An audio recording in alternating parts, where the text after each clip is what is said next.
Hello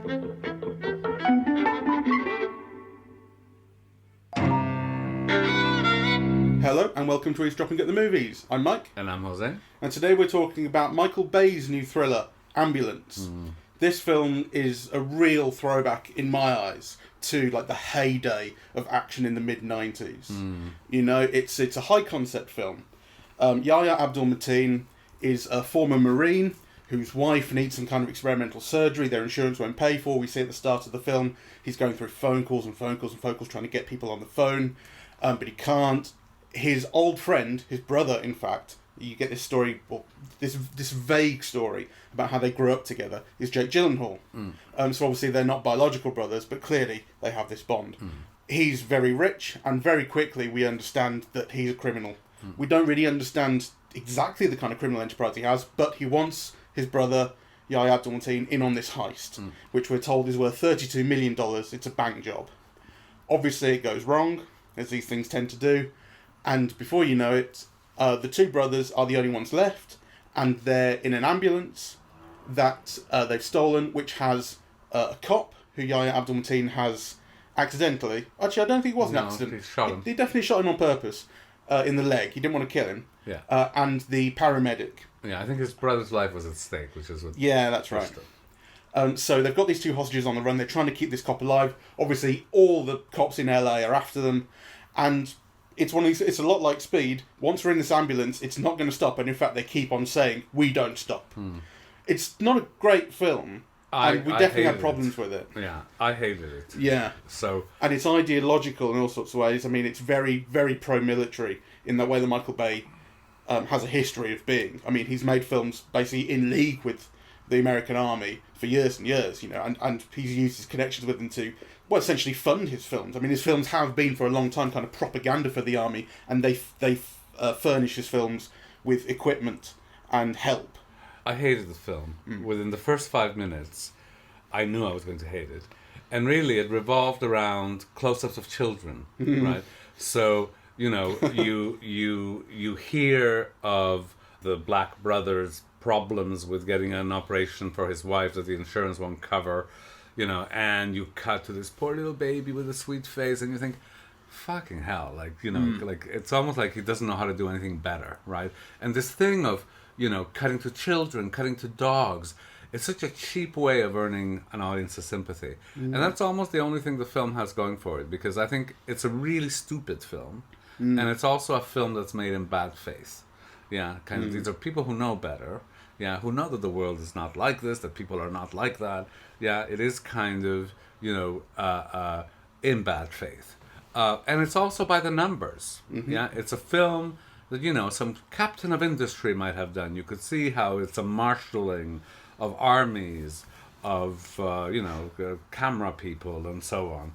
But actually, there's no art in it at all. And it kind of pissed me off, right? Like, and it made me dizzy.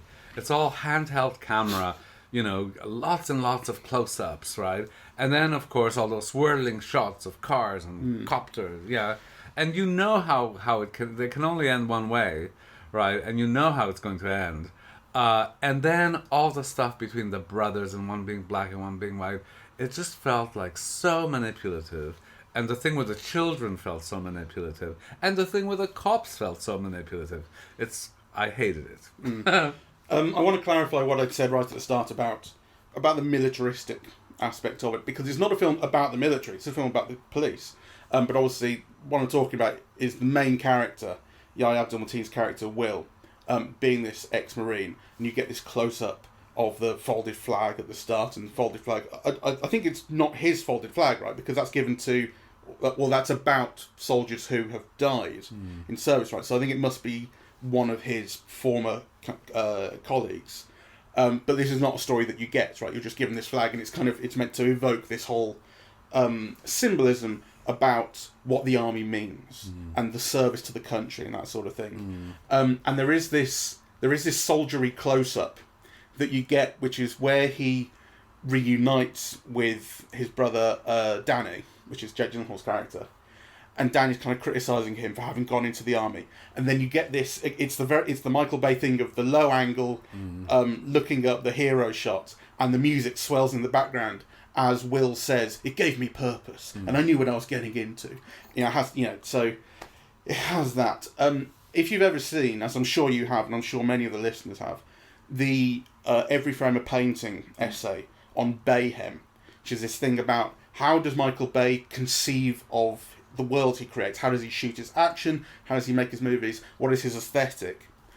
That video essay is absolutely a key to understanding the way this film looks and the way it's made. All of those low angles, the way, I think one of the things that Tony Zhou says in that essay is how he never distinguishes when to use a particular kind of shot and when not to. Like, everything is of the same high intensity all the time. To a degree, that actually makes this film work, because this film is conceived of being high intensity throughout. Like I say, I think the connection to Speed, which is not a Michael Bay film, I can't remember the director, Jan someone? Jan de Bon or something like that? Yeah, Jan de Bon, I think.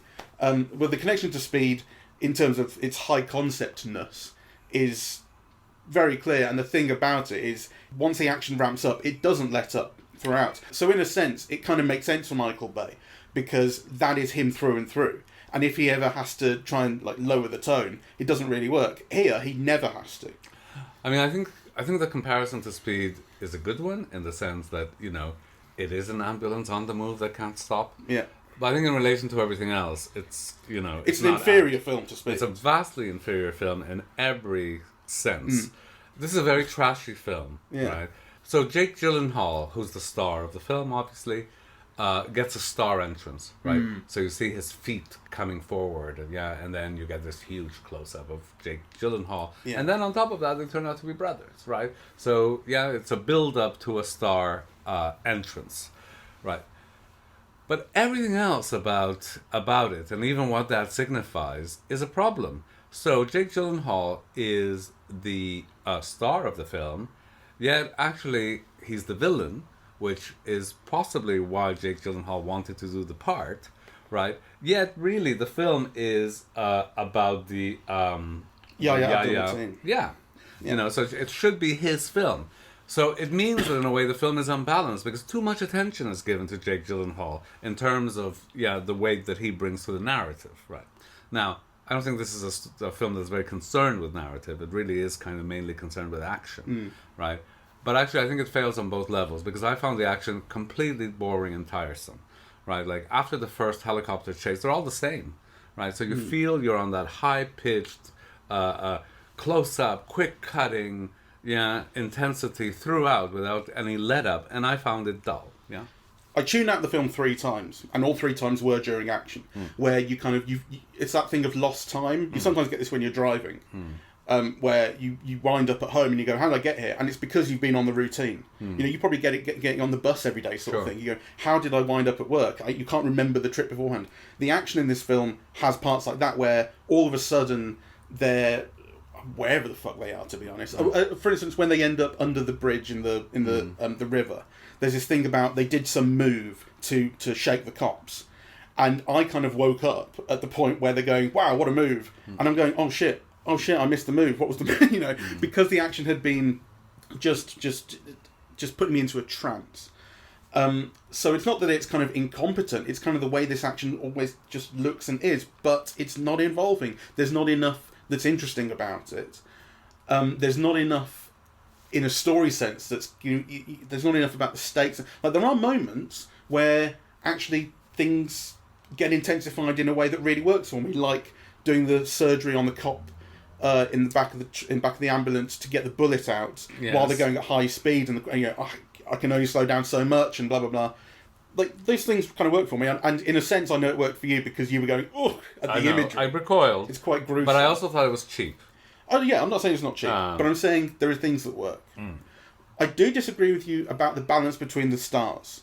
So it's definitely introduced as Yahya Abdul-Mateen's film and his story. He's the one we see right at the start. He starts it and he ends it. Exactly. It's definitely his story. Definitely. And the brother is given, as you say, a star entrance. The garage door opening slowly and the light coming through, and then And the close-up on his face when we finally see him and he's saying some witty or interesting line that gives you the Jake Gyllenhaal attitude entrance, right? But I think the film is very well balanced between the two of them, because actually it's about them as brothers. The problem that I have is that it's all about their bond, right? Their bond as brothers, and the fact that people don't buy into it, but they believe it completely. We grew up as brothers.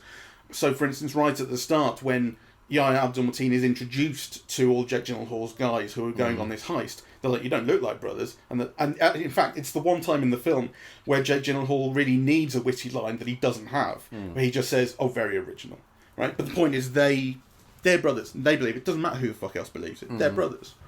And it's also the reason that Yahya Abdul-Mateen keeps on giving up opportunities to get out of the chase and go home. Even though you think, okay, by this point the cops know who he is, he's not getting away from this. But that's not the reason he stays, because he's in too deep. The reason he stays is because you're my brother. Yes. Right? The issue is that all we get is a very, very small couple of shots at the start of the film where we see the two of them as like 8-year-old boys hanging out. And then, before you know it, they're grown up and they're reuniting after several years. We don't know why they didn't connect, but maybe it's the army, I don't know. All we get after that is dialogue that tells us that they have a bond. It doesn't even explain the bond. It just tells us that they have a bond, having grown up together. It's not enough. No. Well, it's not enough to buy into. I mean, all of that in the film, in a way, doesn't work, right? So I did buy into it in the sense that, the shooting of all of the Latino gang, is the Jake Gyllenhaal's character's sacrifice for his brother. But then if you count all of those moments, all of the moments that Yahya changes his mind, and that moment with Jake and so on, then actually the shooting at the end doesn't make sense to me. Yahya Abdul-Mateen shooting his brother to save the paramedic. That's right. So and I do think it's imbalanced, because I think there is this difference. I mean, you're quite right. We agree. The story is about Yahya. But all the close-ups, all the gloss, all the transformational moments, right? All the changes in character, those are all given to Jake. Yeah. And there's something, I think, quite racist about that. Yeah? Unthought through. Because here is the story about a black man, which takes care then to have all of these Latinos in it, except, they're just the evil gang. Right, and I think Eliza Gonzalez obviously is also, Aiza, is that her name? Aiza Gonzalez? Aiza Gonzalez, yeah. Mm-hmm. She's the paramedic. That's right. Yeah, she's the lead female role in it. And on the other hand, kind of, you give everything, to the white guy, who on top of that is the villain, right? Yeah? So I think there's something kind of really unthought through about all of that, really. And I think the Yahya character should have been given more moments, and by that I don't just mean moments of characterization, like the talk with his wife at the end, which happens almost too late. All you've seen him do until then is react to his brother, react to the situation, say, no, get me out of here, right? Yeah. So I think he should have been given his own star moments, his own glossy close-ups, right? Yeah, because he should have been given more agency as a character, I think. More agency as a character and more production value, right? Because, Jake, his blue eyes are lit up. I mean, there's been great care taken of how he's photographed and so on. So it's not just about the scenes that are written for him, but also how those scenes are filmed, And I don't think the brother gets anything like that kind of treatment. And yet the film is about him. I can see what you mean. I'm not sure I entirely agree, though. I think both in the way that the film tells their stories and the way in which it shoots them, I think there is much more balance between two of them than you're suggesting. I think it's a really racist film in those ways, right? I mean, I'm sure it's unconscious, I mean, obviously, they were out to make a Ebony and Ivory film, as you said, right? But I think, if you look at it more carefully, it's really racist. I can see the argument. I'm not sure I totally agree, but I mean, what I would say is that as Michael Bay's films go, this one is about as progressive as I've ever seen. Well, but as in the effort is kind of there. I think the effort is kind of there, but then you do see all the militarism, all the brutality. I mean, let's talk about the sound, because it was driving me crazy, because along with the intensity of the cutting and the close-ups and the movement of helicopters and so on, there's a drumming, like a kind of a Japanese drumming, bum, bum, bum, bum, bum, bum, right? I was just like, ugh. Yeah, well, I think you're thinking of the music that rounds off the film, where it's all winding up and it goes boom, boom, and it's getting intenser and intenser. You think, wow, that's, you know, it is, yeah, it's quite militaristic, and it's trying to get kind of, I don't know, get the heart pumping or whatever. It's a film that, in that sense, you just kind of see through. You know, there's nothing it's doing that's subtle. There's nothing that it's doing that's subtle, and there's nothing that it's doing that's human. You know. And I think that's a problem, because, you know, I mean, Jesus, if you're going to have close-ups of babies, at least let them work. Yeah, you know, tug at the heartstrings. Yeah. Yes. Well, actually, I think you might scoff at me for this, but actually, right at the start of the film, I was quite moved.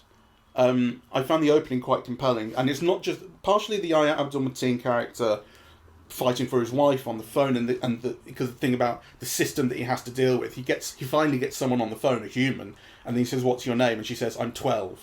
You know, so even the people on the phone, because he says, "Oh, that's funny, I spoke to 11 and 13 just before." So the people he's getting on the phone are it's the best scene in the film. Yeah, but then you're also after that given an introduction to the paramedic character, Eiza Gonzalez, and she's attending a car accident scene.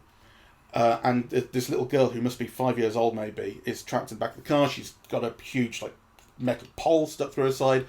And, okay, I know you're rolling your eyes and think, oh, it's just, you know, just manipulative or whatever. But actually the way in which it's played, the little girl is very scared. We don't know where her mum is. Her mum might be dead for all we know. And the paramedic, the way she's talking to her, the way she's handling the situation, I've started to get emotional about the way she was handling this kid, the way and the thought of what this kid was experiencing. What it does is undercut it ultimately by when she hands the patient over to the doctors and he's taken away, and Eiza Gonzalez is left back on her own. She goes, "Okay, let's get some enchiladas." Like, it undercuts it by saying, once it's done, you forget about the kid. And what it ultimately does is give her the moment of going back to the kid at the end of the film, saying she's changed because something matters to her, which is, you know. But right at the start of the film, that was working for me. Well, not for me. I mean, you know, you have one baby, and then you go to another, and, you know, and then, like, the dog comes in later. I mean, Jesus Christ. Like, stupid. And... I never thought the dog was used like that. The dog's used for a laugh, I think. No, well, the dog is used for a laugh. You know, it is used for a laugh. But that, I think, is also a kind of a sign of, like, the poverty of imagination and skill and so on, that you have to resort to that kind of thing. And it bothered me even more because, of course, the way that the film starts, you know, at the heart of the film should be this critique of the American health system, you know, that doesn't allow people to get treatment. And instead what you have is, like, making all of them and the police into heroes, right? And I just think... Yeah. I mean, that is part of a fundamental problem, but there are problems on every level of this stupid, tiresome film. Have you seen the film Unstoppable, directed by Tony Scott? I think so, yes. It's really good, and what I would say is, if you're looking for a film that's like this, but good, watch Unstoppable. That's the film from, I want to say, 2007 or ish. It's the one on the train? Yeah, so there's this runaway train, and Denzel Washington and Chris Pine. Denzel Washington's the old hand on the trains, Chris Pine is the new hand on the trains, and they essentially end up teaming up together to go chase down this train and stop it. And it has this whole blue collar, people working to support their families kind of vibe, but it feels really, I mean, you might also say, it's a while since I've seen it, it may also feel manipulative in some ways, but I remember it feeling really honest, really interested in its kind of milieu. And as you say, what you're expecting at the start of this film, when he's on the phone to the insurance company, you're expecting this critique of the American system, basically, that keeps people down, keeps people from being able to get help for their families and so on and so forth, that you don't get in this film. I'm not saying that film's all about that, but Unstoppable has much more of an honest kind of feel around trying to express what basically American working life is like and what people's lives are like. Anyway, I certainly liked it a lot more. Yeah, very disappointing film, and I found it quite dull. You know, there's a sense in which all the high-pitchedness, all the action, all the noise and whatever, you know, just knocks you over, really, and you don't care about any of it. So, thank you very much for listening. Yeah. We are eavesdropping at the movies, and we are on Apple Podcasts, Audible, Google Podcasts, Spotify, SoundCloud, and YouTube. On social media, we're on Facebook and Twitter, and the website is eavesdroppingatthemovies.com. Thank you for listening. Bye-bye.